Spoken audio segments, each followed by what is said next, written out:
Joining us now to provide additional analysis is Jim Edgar, a familiar name to longtime Illinoisans, having served as governor of the state for much of the 90s. Always great to have you, Governor. Thanks for joining us. Let's start, if we could, before we get into the details of tonight, with just sort of a big picture question. You've been in the office. If you were again today, what would you say is the biggest concern for the state of Illinois? What would you say is the biggest challenge?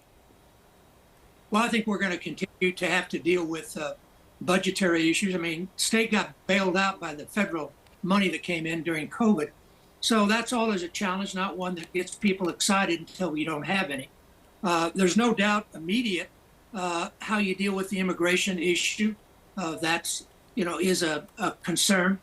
But I think overall, one of the most important things is just trying to get the public to have a little confidence in their public officials.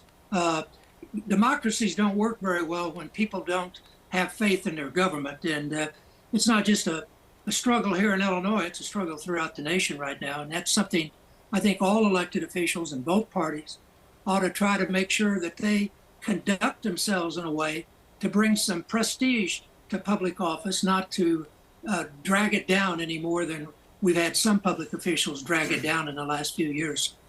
Governor, if we can talk about back when you were in the thick of it, what do you make of a long time ago? Yeah. What do you make of the Republican Party back then compared to now in Illinois and nationwide? What do you see as the significant changes? Well, I think nationwide, it's not the Republican Party that I was involved in. Trump is not what I would consider a Republican.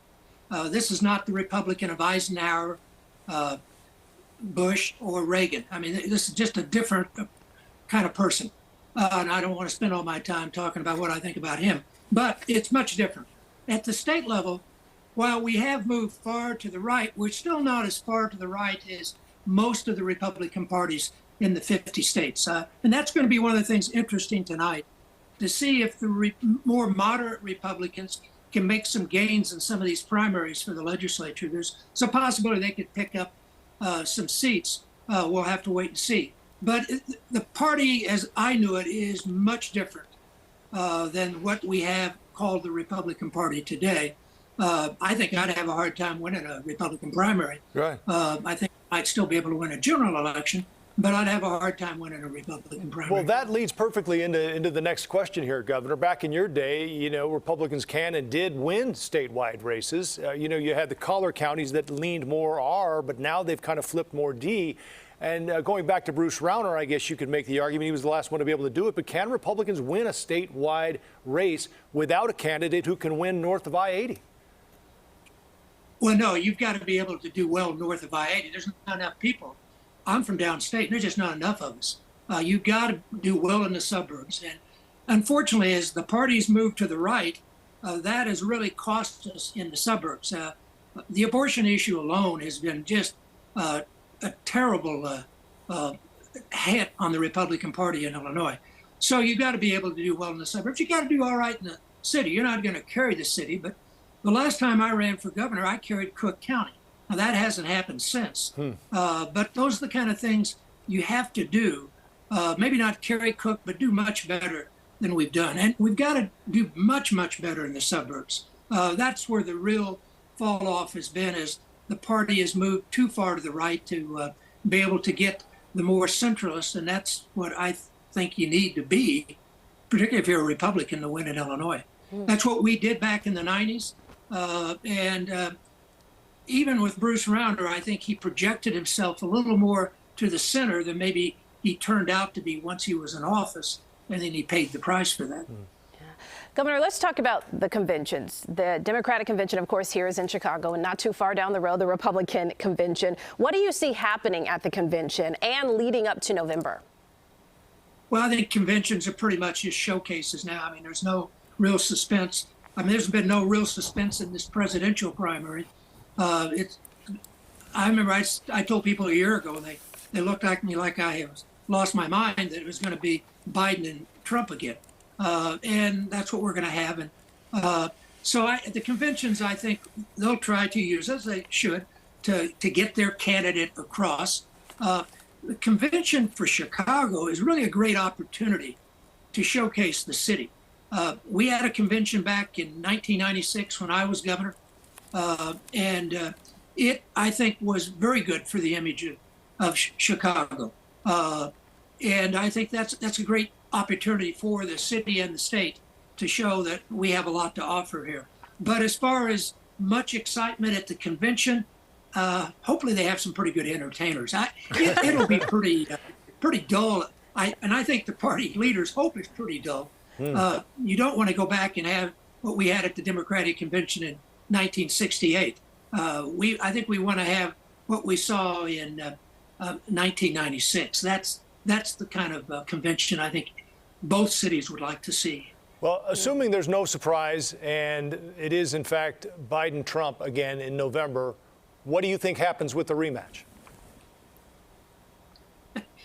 Well, I don't know. I've said all along, and if you know much about me, you know Donald Trump is not my favorite. In fact, I think he's the biggest disaster we've had in American government in our 200 plus years. But saying that, he has a good chance of winning. The key to this election is going to be turnout. And what I worry about for Biden is a lot of the people that turned out for him 4 years ago aren't that enthusiastic right now. And if you just get a little bit of a fall off in those swing states, and let's face it, the presidential race is about 8 or 9 states. I don't like the Electoral College either. I wish every vote counted the same. But that's where this election is going to be won or lost. And President Biden doesn't have any room for error. He's got to keep those groups in. And that's why the questions of the Palestinians in Michigan is a big issue. The fact that there doesn't seem as much enthusiasm among some of the African Americans and Hispanics, that could be a problem. So he needs to get a good vote out. Now, Trump, I would think that, we used to think you had to watch what you said in campaigns. People listened, and people, if you said outrageous things, they hold you accountable. It doesn't seem to affect Trump. I mean, he's got a number of votes that are going to be there no matter what he does, no matter if he's convicted or whatever. The key is going to be among the independents, which is a small number compared to both the Republicans and the Democrats. It's going to be, perhaps for Biden, needs to pick up some dissonant Republicans like me to get, over the hump, because Trump voters are going to turn out no matter what happens. We can have hurricanes, earthquakes, fires, anything. They are going to show up. I think the key is going to be, are the Democrats going to have that same kind of enthusiasm on Election Day? The thing that I think could provide the enthusiasm among Democrats and people who might vote for Biden and independents or dissonant Republicans is the abortion issue. That definitely really upset an awful lot of people who maybe didn't pay all that much attention until that Supreme Court decision came down. Governor, one last question for you. I think it's pretty clear where you stand in terms of Trump, but when it gets right down to it and we have Biden and Trump, would you at any point lend your support to Donald Trump if we're talking about him being the ticket for the Republicans come November? Oh, absolutely not. I agree with Mitt Romney. I mean, there's times you got to put party labels aside to what is critical for the nation. And I said publicly in 2016, I wasn't going to vote for him. In 2020, even more enthusiastically, I voted against him. And my fear is if he got elected, he would make his first term seem like a good administration. And I think it's been, most of the historians have looked at it and said it's the worst presidential term ever. I think he'd be extremely vindictive. So no, there's no way I could support Donald Trump for president. Right. I mean, it's a great point, Governor. It's always good to have you. I mean, 78 million people voted for Donald Trump in 2020. Yeah, and, that was the second most number of people ever voted for a candidate. So I was surprised. And again, I'm not maybe a good predictor of elections anymore. It's changed since I was running, and I thought I had a pulse on the public. Trump has a very loyal base that is going to be there. Yeah. And they're going to have the same kind of loyalty on the Democratic side. Some of these kind of more to the left Democrats who want 100% you're not going to get 100% from your candidate. You need to look at who the choice is and try to figure out between those who's the best one. Even if they're not going to be perfect, you're never going to have a perfect candidate. Right. Well, as you point out, it always usually does come down to Wisconsin and Michigan and Ohio and Pennsylvania. This year, probably maybe even Arizona and Georgia. But these are great insights and points, and I'd love to talk to you more about the Electoral College. Hopefully, we can bring our panel in here and discuss it more, because it is an interesting topic. But Governor Edgar, it's great to see you. Thank you for your time and your input tonight. Nice to be with you. Thank you. Thank you, Governor.